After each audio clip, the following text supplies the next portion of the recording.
Hi everyone, it's Negro Mimi. Welcome to my channel. First of all, I want to say thank you to the 30 people that have subscribed to my channel. It makes me really happy because I want to share good, useful content for people, and I make it with a lot of love. So I'm very happy that people are watching. So what are we gonna do today is we're gonna love ourselves. We're gonna break down the concept of loving ourselves because it is said so much that it kind of loses its meaning, and we're almost like we don't actually know how to love ourselves. So let's break it down. Who is yourself, first of all? So the first and most important thing we need to know is who we are in order to know who are we going to do this loving action to. So who are we? We are our own children. We are our gifts to ourselves, but we are wrapped under layers of domestication. And we're also the parents to our inner child. So we are both parts, but we're essentially the same person that we were where we were born. So we are our inner child. It's never changed. It's intact. The only thing is that domestication has happened, and you have layers of rules and judgments, fears, and things that you will know that happen if you do this or that, because that's what domestication is. So what is the love part, and why is it important to know exactly what it is? So love is a chemical reaction that comes from our primitive need to reproduce and or care for others in order to keep the community alive and increase chance of survival and well-being. So what is love, and why do we need it so much? Love is a reaction and an action, and we need it to survive because that's the way we connect to other people. That's the way we get to care for them. So how we combining the two, we get loving yourself, which actually means similarly to adopt yourself.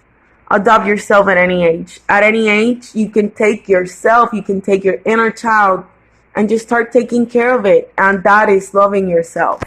So, for the people that are interested in breaking it down even more, let's see what good parents do to achieve a good connection and a good relationship with their kids, right? So they do everything, right? But let's just break it down. So even before kids are born, parents start preparing a safe place for the kids. So they prepare the bed. So you need to take a look at your bed. Is it comfortable? Do you need more pillows? If it's anything you can do to increase your comfort in your safe space, in your most sacred space where you energize yourself. So other thing we're going to look at is just the whole house. Is it clean? Are we living with toxic people? Are we living, in a stressful environment? We also want to take a look at that and try to remove as much as we can. So another thing that good parents do is that they notice their kid in general. They notice when their kid comes into the room. They notice what they're doing. They notice if their kids cry, and they do something about it. This is the next step, actually, but yeah, validating. So they notice the kids' feelings and they validate it too. For example, your kid falls down and he hurt his knee and he's really in pain and he's crying. So you will go over that. You will notice first, and you will validate it. You'll be like, oh, you fell down and it hurts. And you will take care of that need. So they also validate like your efforts, your true efforts to do anything. Your parents, good loving parents will, even if you don't actually get to do it or accomplish what you want, they will at least validate that you put in some effort. So you should validate yourself. You should validate your experience. Are you tired? Are you angry? Validate that. It's okay to feel all of that. All of it is okay. Every experience is proper and it's okay. So just accept it. Don't deny yourself of feeling angry. Don't be this person that says like, oh, I love this person, but I shouldn't. Oh, I'm so angry, but I know I shouldn't be angry. Just let yourself feel validated. It's okay. So another thing that parents do is that they keep their children clean. So what you need to do is also keep yourself clean, have a routine, and keep it simple, because consistency is key with this. I don't want you to go one day and just be all prim and beautiful and proper, and then the next day just be a mess. Just keep it simple and clean, and that's best. So another thing that good parents do is that they help children in general. They help you learn to walk. They help you learn to talk and walk.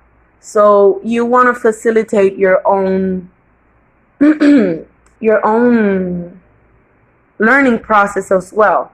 So if you're wanting to learn about anything, you should help yourself learn it. You should put structure around your life just so you can achieve your goals, what you want. You can structure playtime, structure work time, and be patient, because mistakes do happen, and you need to be able to give yourself a second and a third chance whenever it's needed, right? Because you don't want to be, if you punish yourself too hard, that's not loving yourself really.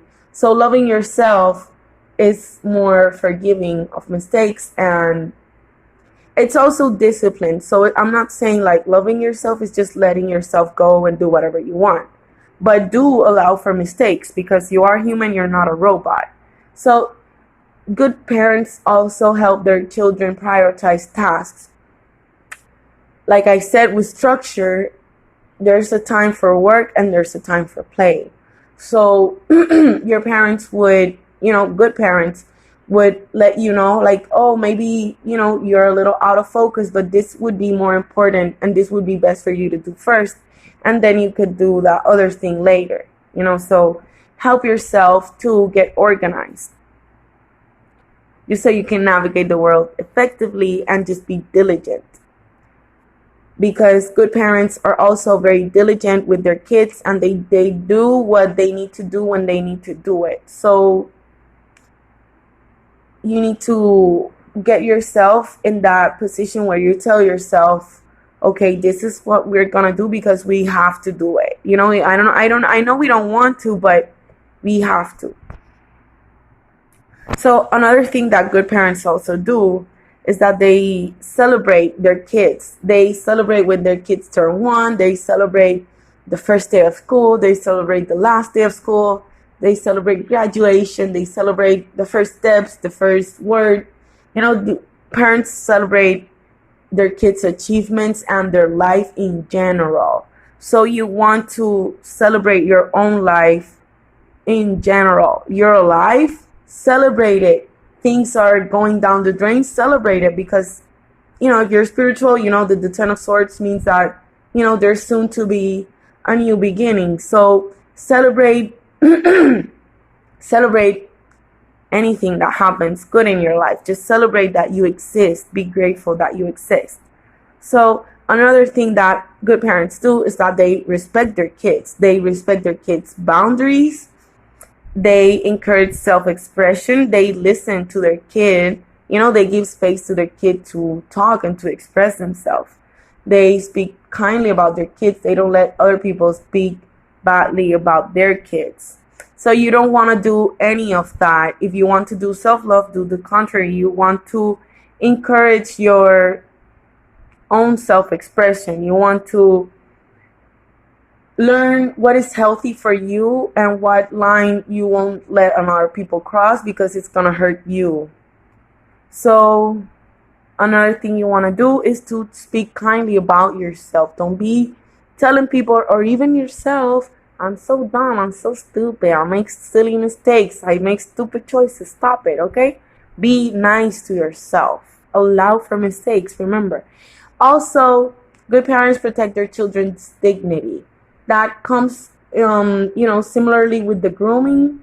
You won't let a good parent won't let people see their kid in very bad conditions, with crusty faces and their hair not done and all messy.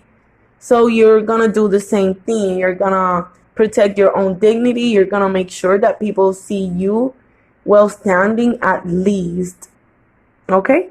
So another thing that good parents do is that they provide fresh food, they provide healthy snacks and fresh, healthy foods for their kids. And they also indulge sometimes with candy to their kids. So you're going to do the same thing with yourself. You're going to provide yourself as much fresh, balanced food as you can. And you also want to indulge, sometimes. You have to keep balance. So that comes with discipline. Good parents also know their children. They know what age they're acting to. Like if you have a 21-year-old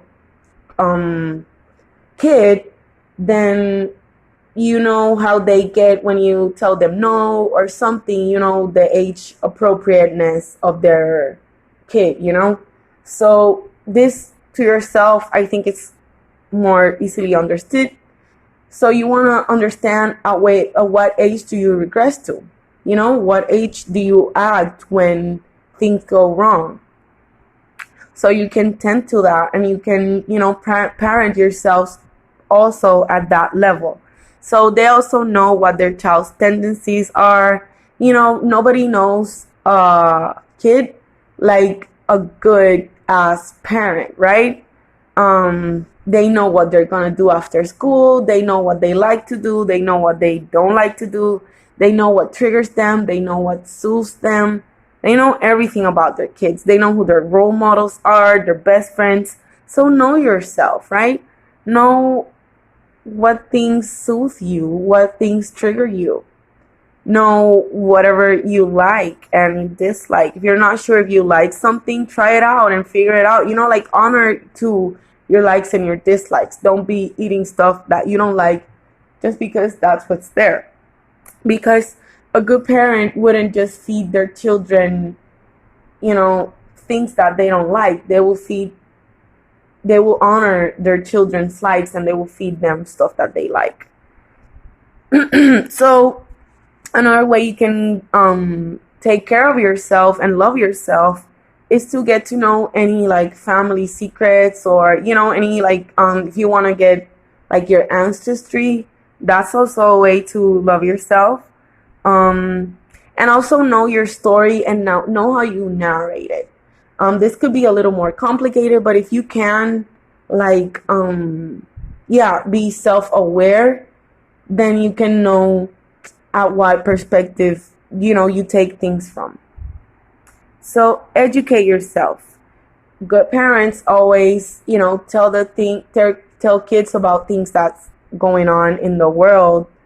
So you will have to be educated in current events, at least in your regional area or something like that. But just knowing, like reading newspaper or reading news is some ways. It's one way to love yourself, because you're educating yourself in the rules and the system that is placed upon you, and you can navigate it better if you know what the rules are. And you also good parents also focus on developing skills and learning the topic and teaching their kids about the topics of their interest. So you will do the same thing to yourself. You will focus on developing the skills and the knowledge on the topics that you want to. That will make you feel very loved by yourself. Good parents also provide health care. So don't neglect your health. Go visit the doctor, get therapy, meditate, do Reiki, take long baths, stop smoking, start working out. Do whatever you have to do to take care of your health, even if it's just a small step. Anything that you do towards your health will make you feel loved by yourself. Also, discipline. So good parents discipline their kids. So they actively correct their children's bad habits. And they don't let their kids, eat too much candy or stay out too late or stuff like that. So you do the same thing to yourself. Don't spend too much time on the TV. Don't overindulge in foods that, are hazardous to your health. And that will make you also feel more loved by yourself. So this is the last bit, and it's to provide healthy entertainment. So good parents make sure their children socialize with other children, and they also monitor this playtime as well. So this means that for you to apply it to yourself, this means that you have to, for the sake of your own well-being, you have to socialize. But here's the catch. You can't be socializing with people that are harmful to your mental health. You can't socialize with people that abuse you, because that's the opposite of self-love. So also playing in general, you can either download a game, you can take a walk, you can get a pet, you can also take care of plants, anything that is engaging with the outside world, and you're not on your screen, and you're also not like worrying about anything, possibly seeing new things, new places, and having fun, then yeah, that would be good time for fun. That would be like a good playtime, right? So yeah, this is my concept on how to love yourself. I hope that you guys have enjoyed that. And yeah, I see you on my next video. Goodbye.